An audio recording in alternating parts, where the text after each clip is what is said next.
Bonfires and parties at our house were always a theme. It was always about getting people together that you love and you want to spend time with. When we were doing that, it was just a matter of spending an hour with your friends instead of in front of a television or a iPad or anything that is not personal. Our house has always been a special house in the sense of shared experiences, which is really where our tag name comes from.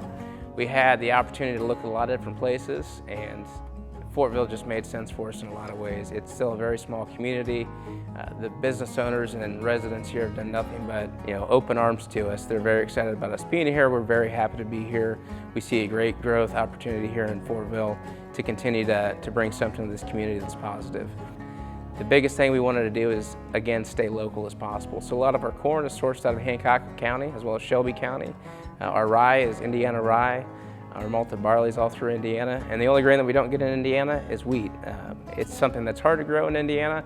We get it out of Wisconsin, so still staying American made for those products. So we have most of our equipment coming from a 4-hour drive away from us. If we ever need a part, anything like that, it's easy to get to, and we're supporting American products, which is very important to us. We were able to get the still that we now call Big Mama. She is a 500-gallon hybrid pot still. The nice thing about Big Mama is she's very versatile in what she can do. So allowing us to be able to have different options on running that still has been great because we offer multiple line of products. We do a small batch, which is 4 to 5 barrels blended together, and then we proof it to 100. But with that said, every once in a while when you're doing that, you're tasting different barrels so we get a consistent flavor. You run into that one really special barrel. So then we will release that as a single barrel. And so we quickly realized we needed to produce a vodka, and it was important to us that it was a quality vodka. And we started with a carbonated filter, and we did some charcoal filtering in it, and we have filtered that vodka now 32 times, and it has came out ultra clean. We have a rum that isn't traditional rum to the people in Indiana. We have a rum that is a true rum. It's what that spirit was meant to be when it was made.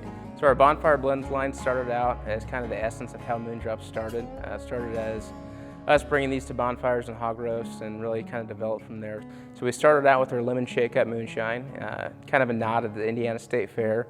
We use fresh squeezed lemon juice. There's about 1.5 lemons per bottle, which is really unique. It's going to have that fresh lemon hint to it with a touch of sugar, but it comes out as just a delicious drink that everybody seems to enjoy just as it is, or even in a cocktail, just as soda water, something simple to keep it so the flavor shines. The peppermint is me. That is 100% me. It is the true little piece of candy that you walk out of the restaurant and they've got the basket and everybody grabs a handful and sticks in their pocket. The peppermint I'm extremely proud of. It's turned out really well. As you introduce it to people, they're like, oh, that's not what I expected, because it tastes like a piece of candy when you drink it. The apple pie was what I brought to the table originally. That was the first thing in the line of bonfire blends that was ever taken to a bonfire. The biggest thing that I wanted to do in that was make sure that it really tastes like an apple pie. It has that kind of warming characteristics that you get from the cinnamon and some of the spices inside of it. Clove. When you smell our apple pie, it smells like Thanksgiving, and it smells like walking into your grandma's house, and has that just uplifting aroma. I know that the bourbon that we're putting back, the whiskey we're putting back, the bonfire blends we're putting out, and the vodka that we're putting out in rum, all meets what we started out to do, which produce high quality spirits in a small artisan distillery. It started out with the bonfires and hog roasts and these just concerts in the backyard and just having fun together.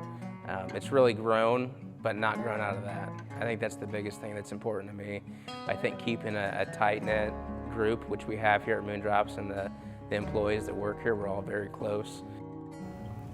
I noticed years ago that most businesses, if you set their core group around a table, they look a little bit like the person that hired them. There's a little piece of each of them in you.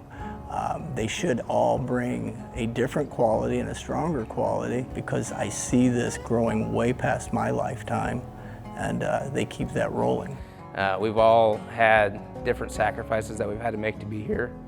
I think it's important that people realize that we are doing everything we can to make this place as special as it is to us for everybody that comes through those doors. Well, the comment and the joke was always that they'll find me in the back of the tasting room in 10 years. And who's the old idiot in the back in the corner with the concert t-shirt on? And somebody's going to say, oh, you need to go talk to him. Because I'd love to have a drink with them in about 10 years and talk about how we started this and what we did, and sound like the old man that I am and say, back in my day, we didn't have this machine or that machine, and it's still growing, and I see future generations of family in here helping to keep that going, and that is how I leave my mark.